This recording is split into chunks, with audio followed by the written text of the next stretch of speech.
ದಾರಿಯಲ್ಲಿ ತಿರುಗಾಡುವ ಭಿಕ್ಷುಕ ಬರಲು ಸಾಧ್ಯವೇ? ಚಿನ್ನದ ಗಣಿ ಎಂದು ಬೆನ್ನತ್ತಿ ಹೊರಟ ನಿನಗೆ ನನಗೆ ಕಾಲ ಕೊಟ್ಟ ಕಾಣಿಕೆ ಕಪಾಳ ಮೋಕ್ಷ. ಸೇಡು ಕಾಡ್ಗಿಚ್ಚಾಗಿ ನನ್ನ ಎಲ್ಲೆಲ್ಲೇ ಸುಡುತ್ತಿದೆ.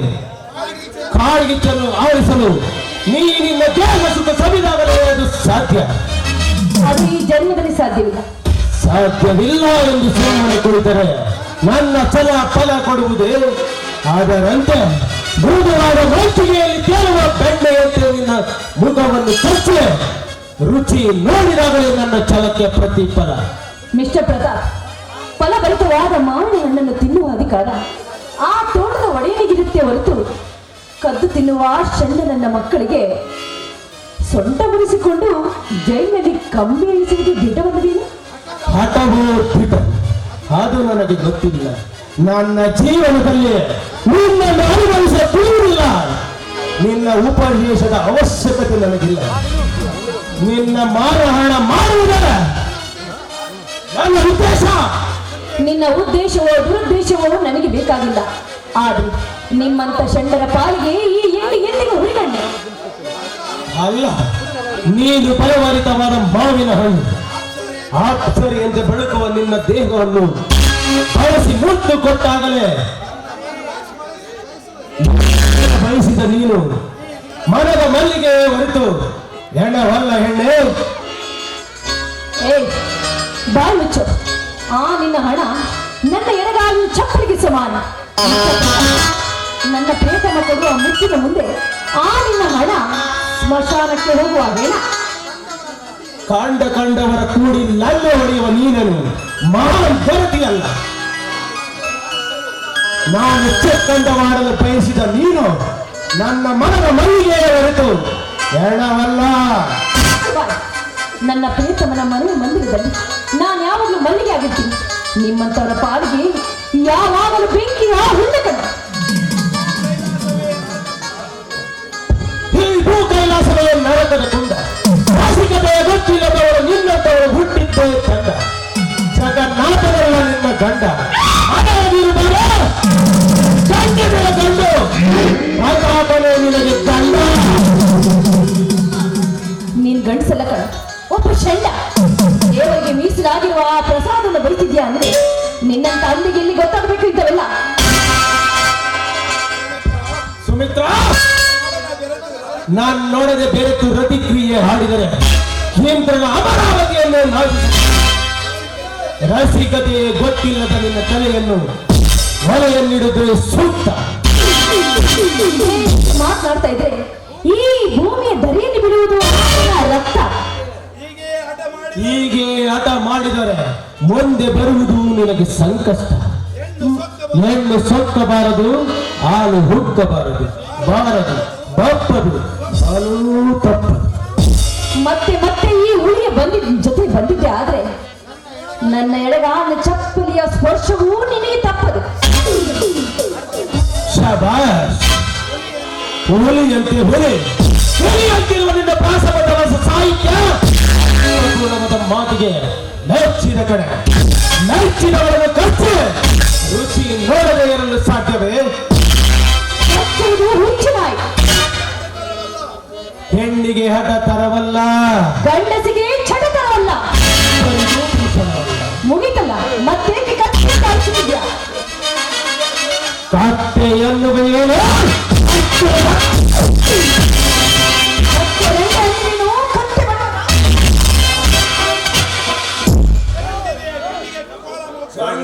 ಗಂಡಿಗೆ ಕಪಾಳ ಮೋಕ್ಷ ಮಾಡುವ ಧೈರ್ಯ ಬರ್ತೇನೆ ನಿನಗೆ. ಜಗನ್ನಾಥನೇ ನನ್ನ ಪ್ರಿಯತಮನೆಂದು ಜಂಬ ಕೊಚ್ಚುವ ಪಾತ್ರವಿತ್ತು. ನಿನ್ನ ಶೀಲ ಹರಣ ಮಾಡಿದರೆ ಗೊತ್ತಾಗುತ್ತದೆ ನಾನು ಯಾರು ಎಂಬುದು. ಗಂಡೆ ಈ ನಿನ್ನ ಶ್ರೀಮಂತಿಕೆಯ ಜಬರ್ದಸ್ತಿ ಏನಿದ್ರು ನಿನ್ನತ್ರನೇ. ಏನು ಹೆಣ್ಣಿನ ಶೀಲ ಅಂತ ಅಂದ್ರೆ ಏನಕ್ಕೆ ತಿಳ್ಕೊಂಡಿದ್ಯಾ? ಸಿಪ್ಪೆ ತೆಗೆದು ಬಿಸಾಕುವ ಕಬ್ಬಿನ ಸಿಪ್ಪೆ ಅಂತ ತಿಳ್ಕೊಂಡಿದ್ಯಾ? ಹೆಣ್ಣಿನ ಮನೋಧರ್ಮ ಅಷ್ಟೇ ಅಲ್ಲ ಕಣ್ಣು, ಹೆಣ್ಣು ಒಂದು ಆದಿಶಕ್ತಿ. ಹೆಣ್ಣಿನ ಬಗ್ಗೆ ಈ ರೀತಿ ಮಾತಾಡಲಿಕ್ಕೆ ನಾಚಿಕೆ ಆಗುದಿಲ್ಲ. ವಿಧಿ ಲಿಖಿತವೇ ನನ್ನಂತಿರುವಾಗ ನೀನು ಹೆಣ್ಣು ನನಗೆ ಯಾವ ಲೆಕ್ಕ? ಲೋ ಆರ್ತಿಯ ಪುಕ್ಕ ಕಿತ್ತರೆ ಮತ್ತೆ ಗಗನಕ್ಕೆ ಹಾರಬಲ್ಲದೆ ಅದರಂತೆ ನೀನು ನನ್ನ ಪಂಚದರದಲ್ಲಿ ಬಂಧಿತವಾದ ಅಕ್ಕಿ ತಕ್ಕುದಾದರೂ ಕೊಲೆ ಮಾಡಿಯಾದರೂ ತಕ್ಕಿಸಿಕೊಳ್ಳುವೆ. ಮುಖ್ಯ ನಾನು ಹೆಣ್ಣು ನಿಜ, ಆದ್ರೆ ಈ ಭರತ ಖಂಡದಲ್ಲಿ ಮಾನವೀಯ ಮನೋಧರ್ಮವಿದ್ದು ಒಂದು ಹೆಣ್ಣು ಅಷ್ಟೇ ಅಲ್ಲ. ಆ ಅಕ್ಕ ಮಹಾದೇವಿ ಚೆನ್ನಮ್ಮನಿ ಸಾರಿನಲ್ಲದೆ ಅಲ್ಲೇ ಗಂಡನಿಂದ ಈ ನಾಡಿಗೆ ಸಾರಿದರು. ಅಷ್ಟೇ ಅಲ್ಲ, ಕನ್ನಡದ ರತ್ನ ಸಿಂಹಾಸನ ಏರಬೇಕೆಂದು ಆ ಬ್ರಿಟಿಷರು ನಮ್ಮ ರಾಜ್ಯಕ್ಕೆ ಕವಿಸಿ ಬಂದಾಗ ಕಿತ್ತು ರಾಣಿ ಹೊರಕ್ಕೆ ಹೋಗುವ ಅವರ ಋಣವನ್ನು ಚೆನ್ನಾಗಿದವರು ಅವರಿಗೆ. ಅಷ್ಟೇ ಅಗಸನ ಮಾತಿಗೆ ಕಟ್ಟಿಬಿಟ್ಟು ಆ ಶ್ರೀರಾಮಚಂದ್ರನು ಆ ಸೀತಾ ಮಾತಿಗೆ ಅಗ್ನಿ ಪರೀಕ್ಷೆಗೆ ಗುರಿ ಮಾಡಿದಾಗ ಅವಳು ಪತಿರತೆಯಂತೆ ಆಗಿದ್ರು ಸಹ ಈ ಜಗತ್ತಿಗೆ ತನ್ನ ಪತಿರತೆಯನ್ನು ತೋರಿಸುವ ಸಲುವಾಗಿ ಅಗ್ನಿ ಪರೀಕ್ಷೆಗೆ ಗುರಿ ಆಗಿದ್ದೇವೆ. ಅದು ಒಂದು ಹೇಳಿ ಜಂಟಿ ಮಹಾಸುರರ ರಾಕ್ಷಸನ ಸಂಹಾರ ಮಾಡಿದ್ದು ಒಂದು ಹೇಳಿ. ಅಷ್ಟೇ ನೀನು ನಿಂತಿರುವ ಆ ಭೂತಾಯಿ ಒಂದು ಹೇಳು, ನೀನು ಕುಳಿತಿರುವ ಆ ಕಾಲಿನ ನದಿ ಒಂದು ಹೇಳಿ. ಹೆಚ್ಚಿಗೆ ಮಾತನಾಡಬೇಕು. ನಮ್ಮಂತ ಪತಿರತೆಯ ಕಿರುಬೆನ್ನಲ್ಲಿ ಆ ನಿಮ್ಮ ಷಂಡರನ್ನು ಕೊಲೆ ಮಾಡುವ ಶಕ್ತಿ ಇರುವುದು. ಏನು ಬದುಕುವ ಆಸೆ ಇದ್ದರೆ ನಿನ್ನ ಹೊಟ್ಟು, ಇಲ್ಲವಾದರೆ ಈ ನಿನ್ನ ಸಾವನ್ನು ನೀನೇ ಸಮೀಪಿಸಿಕೊಂಡಿದ್ಯಾ? ನಿನ್ನ ತತ್ವ ಉಪದೇಶ ಬಿತ್ತಿದರೆ ಕೇಳಿ ಉತ್ತಮರಾಗುವರು ಯಾರು ಇಲ್ಲ. ನನಗೆ ಅಸ್ತ್ರ ಉಪಯೋಗಿಸಿದಾಗಲೇ ನಿನ್ನಂತವರಿಗೆ ಗೊತ್ತಾಗುವುದು ನಾನು ಯಾರು ಎಂಬುದು. ಯಾರಾದ್ರೂ ಕಾಪಾಡಿ, ಯಾರಾದ್ರೂ ಕಾಪಾಡಿ.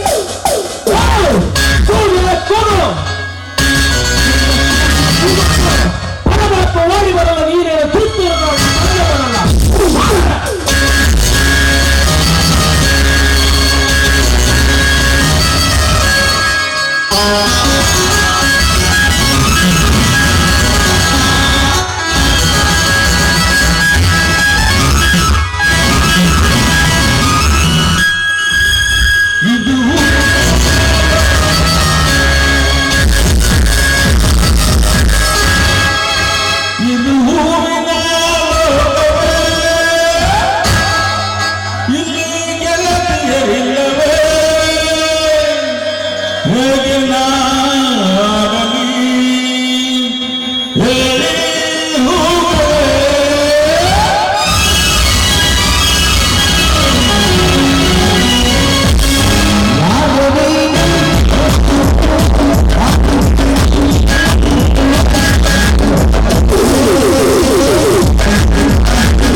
ಇದು ನನಗೆ ಗೊತ್ತಿತ್ತು. ದ್ರೌಪದಿಯನ್ನು ಸೀರೆ ಎಳೆಯುವಾಗ ಈ ಭೂಮಿಯನ್ನು ಉಕ್ಕಿನಿಂದ ಗಡಿಯಲ್ಲಿ ಒಯ್ಯುವ ಶಕ್ತಿ ಆ ಭೀಮನಿಗಿತ್ತು. ಯಾಕೆ ಗೊತ್ತಾ? ಧರ್ಮ ಹಿರಿಯರು ಆಗಬಾರದು ಎಂಬ ಒಂದು ತಪ್ಪಿ ಕಾರಣಕ್ಕೋಸ್ಕರ ಆಗಿದೆ. ನೀವು ತಿಳಿದುಕೊಂಡಂತೆ ಆ ಭೀಮನು ಹೇಳಿ ಅಲ್ಲ. ಮಿಸ್ಟರ್ ಜಗದೀಶ್, ತೀರಾ ತಪ್ಪು ನಿನ್ನ ಕಲ್ಪನೆ. ಅವಳ ರಕ್ಷಣೆಗಾಗಿ ಶ್ರೀಕೃಷ್ಣ ಪರಮಾತ್ಮ ಎಕ್ಕ ಇರುತ್ತಾರೆ ಎಂಬ ಬಲವಾದ ನಂಬಿಕೆಯಿಂದ ತಪ್ಪಿಗೆ ಕುಳಿತುಕೊಂಡಿದ್ದ. ಶ್ರೀಕೃಷ್ಣ ಪರಮಾತ್ಮ ಬರುತ್ತಾನೆ ಎಂದು ಬಡಬಡಿಸುವ ಜಗದೀಶ್, ನನ್ನ ಹುಟ್ಟಿಗೆ ಕಾರಣರಪ್ಪ ತಂದೆ ತಾಯಿ ಆಶ್ರಯದ ಅವರೇ ನನ್ನ ಪತ್ನಿ ಕೃಷ್ಣ ದೇವರು, ಅವರೇ ನನ್ನ ಶ್ರೀಕೃಷ್ಣ ಪರಮಾತ್ಮರು. ನಿಮ್ಮಂತ ಎಡೆಬಿಡಿಗೆ ಮಾತು ಪೌರ ಮತಿಗೆ ನಾನು ಏರಬೇಕು.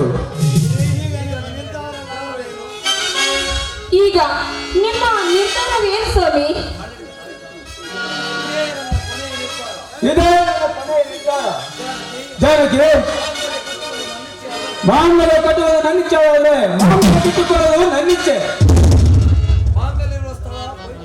ಮಾಂಗಲ್ಯ ಇರುವ ಸ್ಥಳ ಪವಿತ್ರ ಸ್ಥಳ. ಹೆಣ್ಣು ಎಂಬ ನಿಮ್ಮಂತ ಗುಹೆಯಲ್ಲಿ ನೆಲೆದಾಡುವ ಸರ್ಪ ಜಾನಕಿ ಕೊಂಡಮನೆಯ ಸ್ಥಳದಲ್ಲಿ ಗಂಡ ಎಂಬುದು ಒಂದು ಹಣ್ಣು. ಏನೇ ಆಗಲಿ ಹೆಣ್ಣತಿಯನ್ನು ಇನ್ನೊಂದು ಕಂಡಾಗಿರಬೇಕು. ನಮ್ಮ ಕಣ್ಣದ ಸೂತ್ರದ ಹಣ್ಣು ಹೆಣ್ಣಿನ ಎದೆ ಗುಂಡಿಗೆಯ ಮೇಲೆ ಕಾಮನ ಕಣ್ಣು ಬೀರಿದವನೇ ಎದೆ ನಡೆಸುವ ಸಿಂಹದ ಕಣ್ಣು.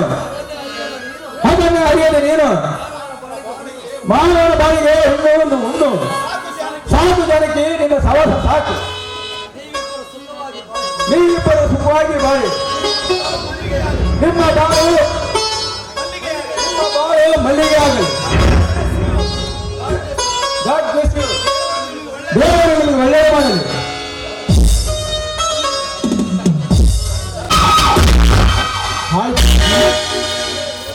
ಹಾಯ್ ಪ್ರತಾಪ್.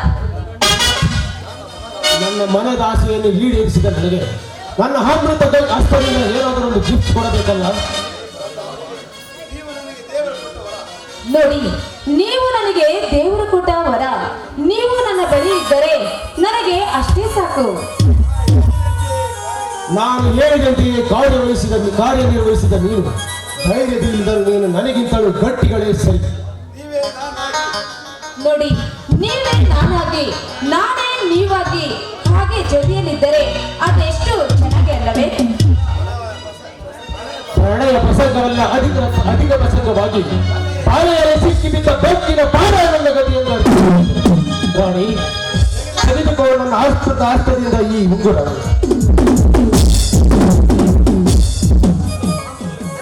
ನೋಡಿ, ಇದು ಮಾಮೂಲು ಇದ್ದಿದ್ದೆ. ಆದರೆ ನಿಮ್ಮ ತುಟಿಯಿಂದ ನನ್ನ ತುಟಿಗೆ ಒಂದು ಪ್ರೇಮವನ್ನು ಕೊಟ್ಟರೆ ಅದೇ ನಮ್ಮ ಬಾಳಿಗೆ ಸ್ವರ್ಗವಲ್ಲವೇ? Okay my darling.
ಗಂಡನಿದ್ದನೆಂಬುದನ್ನು ಮರೆತು ಅವರ ದಿಕ್ಕಿನಲ್ಲಿ ಬಿಗಿದಪ್ಪಿ ನಿಂದಿರಲ್ಲ ಮೆಚ್ಚಬೇಕು ನಿನ್ನ ಧೈರ್ಯಕ್ಕೆ.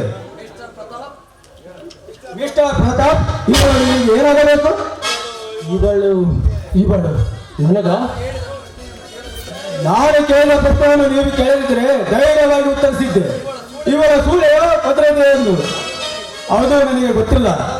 ಆದರೆ ಹೆಂಡತಿ ಎಂದು ತಲೆ ಎತ್ತಿ ಹೇಳುತ್ತೇನೆ. ಯಾಕಂದ್ರೆ ಸಾವಿರಾರು ಜನ ಸಮೂಹದಲ್ಲಿ ಅಗ್ನಿ ಸಾಕ್ಷಿಯಾಗಿ ಅವರ ಕೈಯಲ್ಲಿ ಸತಿಯನ್ನು ಒಪ್ಪಿಕೊಳ್ಳಬೇಕಲ್ಲ. ಆ ತಪ್ಪಿಗಾದರೆ ಹೆಂಡತಿ ಅಂತ ಹೇಳಲೇಬೇಕು, ಒಪ್ಪಿಕೊಳ್ಳಬೇಕು. ನೀವು ಹೇಳುವುದಿದ್ದರು ನಿಮ್ಮ ಹೆಂಡತಿಗೆ ಕೈ ಅಂಕೆಯಲ್ಲಿ ಇಟ್ಟುಕೊಳ್ಳದೆ ನಿಮ್ಮಂತ ಮಿತ್ರ ದೋರಿಗಳಿಗೆ ತೋರಿಸಕ್ಕೆ ಜೊತೆ ಬಿಟ್ಟಿದ್ದೀನಲ್ಲ, ಅದು ನನ್ನ ತಪ್ಪು. ನನ್ನನ್ನು ಕ್ಷಮಿಸಿಬಿಡಿ ಸ್ವಾಮಿ, ದಯವಿಟ್ಟು ನನ್ನನ್ನು ಕ್ಷಮಿಸಿಬಿಡಿ. ಮಾಡಲು ಈ ವಿಚಾರ ಮಾತ್ರ ಮುತ್ತೈತನ. ಅಂದು ನೀನು ನನ್ನ ಜನ್ಮಕ್ಕೆ ಕಾರಣನಾಗು. ನನ್ನ ತಂದೆ ನನ್ನ ತಂಗಿ ಬಿಟ್ಟು ನಿನ್ನ ಹಿಂದೆ ಓಡಿ ಬಂದಿರಲ್ಲ, ಅದು ನನ್ನ ತಪ್ಪು. ಹೆಣ್ಣತ್ತು ಬಿಟ್ಟರೆಂದು ಜನರು ಆಡುವ ಮಾತಿಗೆ ತಲೆ ತಗ್ಗಿಸಬಾರದೆಂಬ ಮಾತಿಗೋಸ್ಕರ ಒಂದೇ ಮಾತಿಗೆ ಬಂದಿದ್ದೇನೆ. ಅಂದ ಹೇಳಬೇಕಾಯಿತು, ನೀವು ನಮ್ಮ ಸಹಾಯಿಸುವರೆಂದು ನಿಮ್ಮಿಬ್ಬರಿಗೆ ಹಾರೈಸಿ ಹರಾವಣ ಮಾಡಿಕೊಂಡಿದ್ದೆ. ಜೊತೆ ಎಂದು ಸ್ವಾಮಿ, ನೀವು ಏನಂದರು? ಆದರೆ ಸ್ವಾಮಿ ಸ್ವಾಮಿಯನ್ನು ಉಚ್ಚರಿಸಿರೋ ನಿನ್ನ ಅಂತ ವಾಕ್ಯವನ್ನು ನಾನು ಅರ್ಹ. ಅದನ್ನು ನಾನು ಹುಟ್ಟಿರುವಾಗಲೇ ಪಡೆದುಕೊಂಡು ಬರಲಿಲ್ಲ. ಅಲ್ಲಿ ನಿನಗಾಗಿ ನಿಂತರಲ್ಲ, ಅವನು ನಿನ್ನ ಸ್ವಾಮಿ. ಅಲ್ಲಿ ಅದನ್ನು ನಿನ್ನ ಸ್ವಾಮಿ. ಜಾನಕಿ, ನೀನು ಹೆಣ್ಣು. ನಿನ್ನಂತ ಹೆಣ್ಣಿಗೆ ಪೂರ್ವಿಕರು ಏನೆಂದು ಕರೆದ ಗೊತ್ತೇನು? ಸ್ತ್ರೀ ಎಂದು. ಸ್ತ್ರೀ ಅಂದರೆ ಏನು ಗೊತ್ತಾ? ಸಾಕಾರ ಬ್ರಹ್ಮ, ಸಾಕಾರ ವಿಷ್ಣು, ಅರ್ಥ ಚಂದ್ರನಂತೆ ಮಹೇಶ್ವರ, ಈ ಮೂವರು ದೇವತೆಗಳು ಕೂಡಿಕರಿಸಿ ಇವರ ಸಂಕೇತವನ್ನು ಹೆಣ್ಣಿಗೆ ಸ್ತ್ರೀ ಅಂತ ಕರೆದು ಗೊತ್ತಾ? ಮುತ್ತೈದೆ ಅಂದ್ರೆ ಏನು ಗೊತ್ತಾ? 5 ಮುತ್ತಿಗಳನ್ನು ಹೊಂದಿದರೆ ಮುತ್ತೈದು. 4 ವೇದಗಳನ್ನು ಕಿವಿಯೇ ಒಂದು ಮುತ್ತು. ನಿನ್ನ ನಾಟಕವನ್ನು ಮತ್ತೊಂದು ಮುತ್ತು. ಪರಪುರುಷನ ಸೌತಕ್ಕೆ ಬಿಗಿದಪ್ಪಿ ಪರಪುರುಷನ ಕಣ್ಣೆತ್ತಿ ನೋಡಬಾರದು ಸೂಚಿಸುವ ಅದನ್ನು ನಿನ್ನ ಮುತ್ತು. ಹಸಿರು ಬರಿ ಕಾಲಂಬರವನ್ನು ಶಿವನ ಉರಿಗಿನಂತೆ ಇರುವ ನಿನ್ನ ಅಡಿಯ ಮೇಲೆ ಇರುವ ಒಂದು ಮುತ್ತು, ಚಿನ್ನದ ಒಂದು ಮುತ್ತು. ಶಿವನ ಕೊಳೆಯಲ್ಲಿರುವ ಸರ್ಪದಂತಿರುವ ನಿನ್ನ ಕೊಳೆಯಿರುವ ಮಾಂಗಲ್ಯ ಒಂದು ಮುತ್ತು. ಈ 5 ಮುತ್ತುಗಳು ಹೊಂದಿದರೆ ಮುತ್ತೈದೆಯನ್ನು ಎಳೆಯವರು. ಮುತ್ತೈದೆಯನ್ನು ಎದುರು ಕಟ್ಟುವ ಕೊಂಡನ ನಾಯಿ ನಿನಗೆ. ದಯವಿಟ್ಟು ಈ ಮಾತನ್ನು ಮಾತನಾಡಬೇಡಿ. ದಯವಿಟ್ಟು ಈ ತಾಳಿಯನ್ನು ನೀವು ಕೇಳಬೇಡಿ.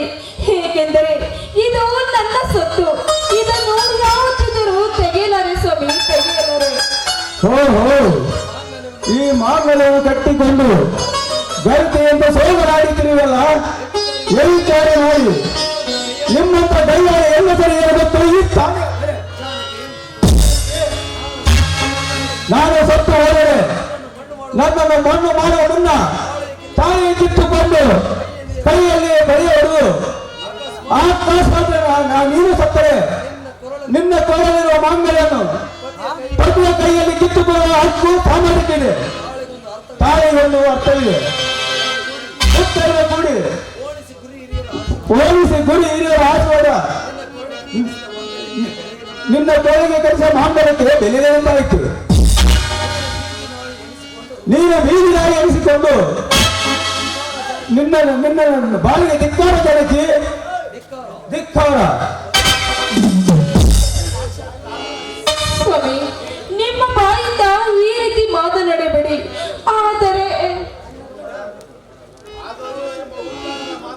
ಆದರೆ ಎಂಬ ಉತ್ತರ ಮಾತಿನೇಕೆ? ಮಿಸ್ ಜಾನಕಿ, ಪ್ರತಾಪ್ ತಿನ್ನಲಿಕ್ಕಾಗಿ ಬದುಕಬಾರದು, ಬದುಕಲಿಕ್ಕಾಗಿ ತಿನ್ನಬಾರದು. ಎಂದೇಳು ಸೌಖ್ಯದ ಋಣಿ ಚಂದಕ್ಕೊಂದು ಹುಟ್ಟಿ ಚಕ್ಕಂದು ಆಡುವ ನಿಮ್ಮಂತ ಕಾಮ ದೃಷ್ಟಿಗಳಿಗೆ ಇನ್ನು ಜೀವ ಸಂಖ್ಯೆ ಬಿಟ್ಟಿರೋಲ್ಲ ನಂದು ತಪ್ಪು. ಮಿಸ್ಟರ್ ಪ್ರತಾಪ್ ಜಾರಿಗೆಯವರೇ, ಈ ಜಾಗದಲ್ಲಿ ನಾನು ಅಲ್ಲೇ ಬೇರೆ ಇದ್ದರು. ಈ ಆಸ ಕುದುರೆಯನ್ನು ಕಂಡು ರೊಚ್ಚಿಗೆ ತುಂಡು ತುಂಡಾಗಿ ಕೊಚ್ಚುತ್ತಿದ್ರು. ನಾನು ಅವನಲ್ಲ.